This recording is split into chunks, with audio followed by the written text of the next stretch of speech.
Bapak Ibu, tentu kita patut bersyukur karena hari ini kita bisa melaksanakan prosesi pengambilan sumpah jabatan ini dengan baik, dengan lancar, tidak kurang satu apa. Dan saya sampaikan ucapan selamat kepada Ibu Bapak sekalian, baik kepada para kepala sekolah, kepada para kabak TU maupun pejabat fungsional. Hari ini yang kita lantik, yang mengambil sumpah jabatan, ada yang promosi dari guru menjadi kepala sekolah, dari staf menjadi kabak TU, tetapi juga ada yang geser dari sekolah satu ke sekolah lain, dari TU sekolah satu ke sekolah lain, dan juga jabatan fungsional dari satu jabatan ke jabatan yang lain. Tentu pada saat setiap kali ada pergantian jabatan, kita akan lakukan yang semacam ini. Dan harapan saya Ibu Bapak sekalian, dengan adanya rotasi, mutasi, promosi yang kita lakukan bisa menjadi motivasi bagi Bapak Ibu sekalian untuk bisa meningkatkan kinerja, karena pada dasarnya rotasi dan promosi yang kita lakukan itu karena dalam rangka untuk penyegaran dan juga tentu karena regulasi yang harus dilaksanakan oleh pemerintah daerah Istimewa Yogyakarta. Saya tidak berharap Ibu Bapak sekalian ada yang kemudian justru tidak bersemangat dengan pelantikan yang seperti ini. Bapak Ibu sekalian yang harus menjadi kepala sekolah dari sekolah satu ke sekolah yang lain, baik itu sekolah yang besar maupun sekolah yang kecil, saya kira ini menjadi tantangan bagi kita sekalian.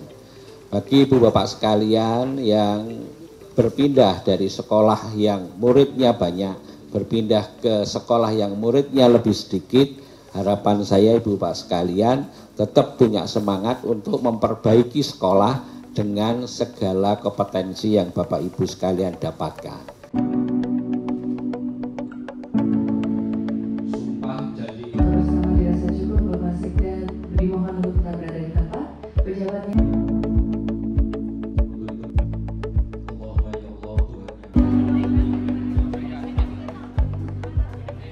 Ya, terima kasih. Nama saya Agus Marjanto yang selama ini memangku jabatan di SMA Negeri 1 Ngaglik, Sleman, Yogyakarta.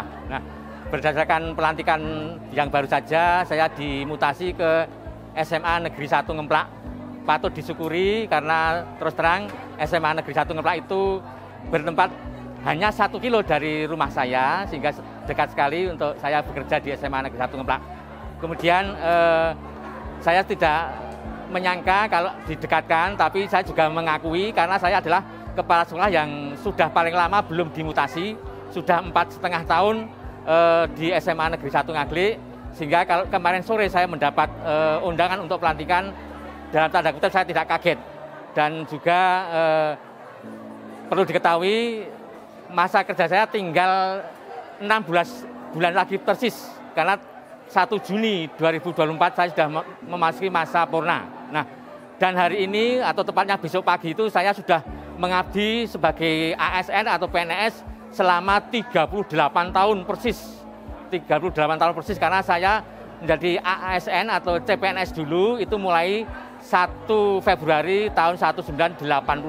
Nah, harapannya dengan saya dimutasi ke SMA Negeri 1 Ngemplak bisa membawa kemajuan, kebaikan, apalagi SMA Negeri 1 Ngemplak merupakan sekolah yang sudah merupakan adiwiyata tingkat provinsi. Mudah-mudahan dengan saya dilantik di SMA Negeri 1 Ngemplak, ada harapan untuk memajukan lagi, insya Allah nanti bisa membawa kemajuan, terutama pendidikan ataupun yang lainnya, yang mana kita tahu SMA Negeri 1 Ngemplak merupakan SMA yang bertempat tinggal di dekat lereng Gunung Merapi dan berbatasan dengan Kabupaten Klaten di Jawa Tengah.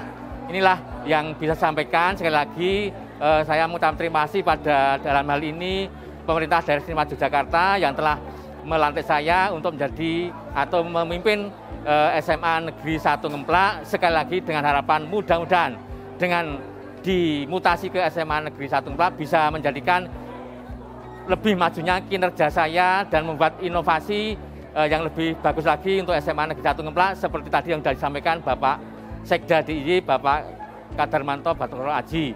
Ya pasti perasaannya senang dan bangga, terutama terhadap pemerintah daerah istimewa Yogyakarta, dalam hal ini khususnya di BKD, lalu di Snakertrans DIY, dan dalam jajaran terkait. Karena ini adalah saat-saat yang dinantikan bagi kami bersepuluh, dalam hal ini di BLKPP ada 10 pejabat fungsional yang dilantik, dan ini sudah penantian lumayan lama, jadi ya ini benar-benar kaget dan senang.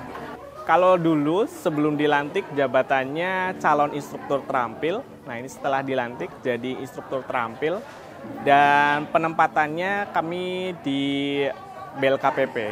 Pastinya ada program dan inovasi tertentu yang akan kita buat, dalam hal ini instruktur, dan ini instruktur di BLKPP sendiri sudah membuat inovasi, diantaranya ada program bahasa Inggris, jadi instruktur dituntut untuk multibilingual atau bisa 2 bahasa, yaitu dalam bahasa Indonesia, bahasa Inggris, dan juga bahasa Jawa.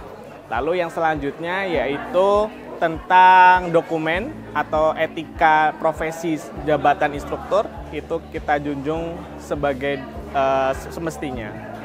Harapannya setelah dilantik menjadi pejabat fungsional, dalam hal ini instruktur terampil, adalah lebih profesional dan juga lebih menjunjung tinggi etika profesi sebagai instruktur, yang dalam hal ini instruktur sendiri adalah kita berperan dalam melatih calon tenaga kerja yang siap kompeten di bidang dunia usaha maupun dunia industri.